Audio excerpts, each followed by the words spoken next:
Bom, vamos direto ao ponto. A nossa análise de hoje explora como duas redes gigantescas, o Bitcoin e o Caspa, partem exatamente da mesma tecnologia de base, mas acabam chegando a resultados incrivelmente diferentes. É uma exploração técnica fascinante que vai nos levar das limitações de uma estrutura mais clássica até as possibilidades de uma inovação super veloz. Olha só essa comparação. De um lado, a gente tem o modelo do Bitcoin, que é uma cadeia estritamente linear. Do outro, a abordagem do Caspa, uma malha bem complexa que a gente chama de Block DAG. E essa única diferença estrutural, o fato de ser uma linha reta contra uma malha interligada, simplesmente muda todas as regras do jogo quando a gente fala de velocidade e escala. Seção 1. A fundação compartilhada do UTXO. Toda essa mágica começa com uma sigla super importante, UTXO. Significa saída de transação não gasta. A grande sacada aqui é que não existe um saldo global centralizado. Na verdade, o sistema usa notas digitais completamente independentes.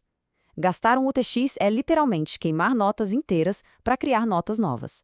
É a mesma lógica de pagar um café com uma nota física de 50 e receber o troco em notas menores. Destruição e criação constante. Seção 2. O gargalo linear do Bitcoin.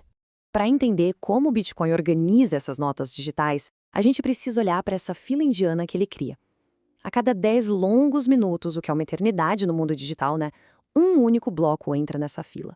E aí, quando 2 mineradores resolvem o quebra-cabeça na mesma hora, a rede é obrigada a fazer uma escolha dura, aceitar um bloco e jogar o outro fora. Esse bloco descartado é o famoso bloco órfão. Basicamente, é uma montanha de energia e processamento jogada no lixo só para manter a linha reta.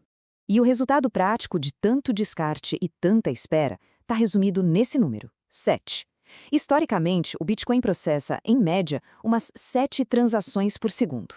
Pensa bem, é como ter uma rodovia gigante, com 1000 pistas de largura, mas com uma regra arbitrária de que só um carro pode passar a cada 10 minutos. O resto fica lá, parado na fila.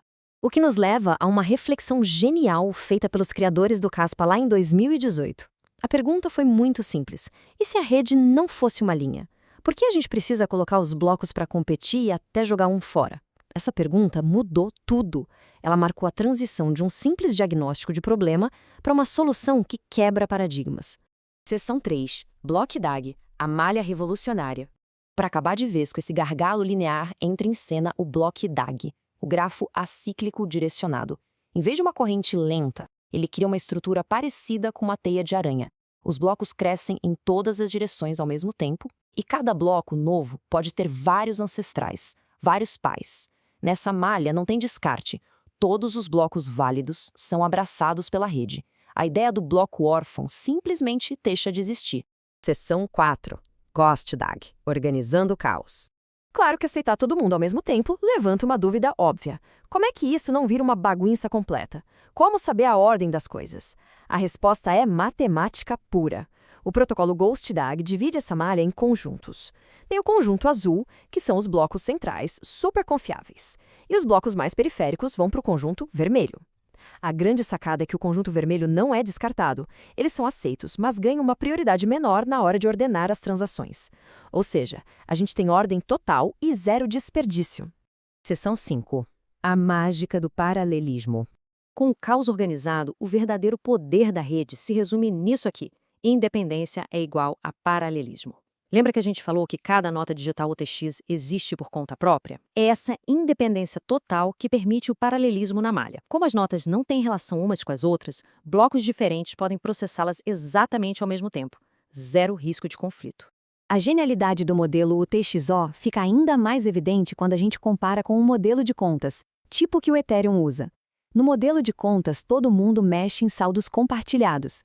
Se 2 operações tocam na mesma conta ao mesmo tempo, dá conflito. A rede tem que parar e formar uma fila. Já no UTXO, é como se fossem universos independentes. E o Block DAG aproveita isso para aprovar centenas de transações em paralelo, sem nunca travar a rede. Seção 6. Bitcoin versus Caspa na prática. Toda essa teoria linda precisa funcionar no mundo real, né? E a diferença prática está nesse número formidável, 10. Mas não é um bloco a cada 10 minutos. São 10 blocos sendo processados por segundo. A gente sai de uma espera longa e solitária para um ritmo alucinante que adiciona dezenas de blocos num piscar de olhos. É o poder da reestruturação arquitetônica. Quando a gente coloca os dados lado a lado, o contraste grita.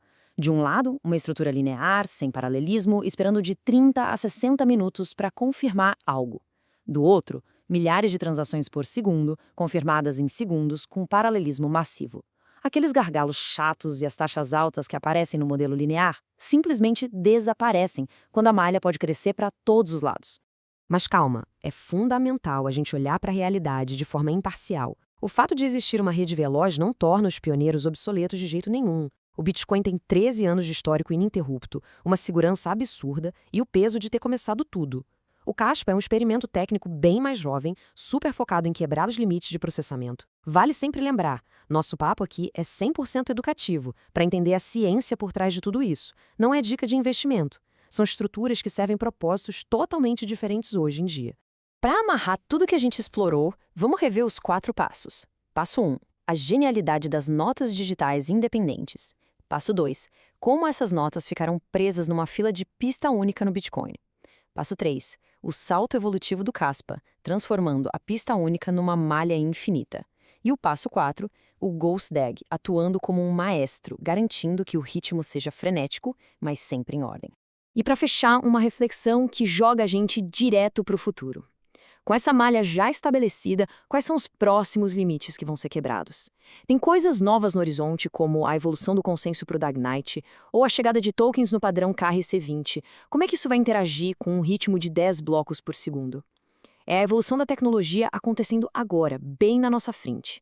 Fica aí a provocação para a gente continuar acompanhando como essas arquiteturas vão moldar o amanhã.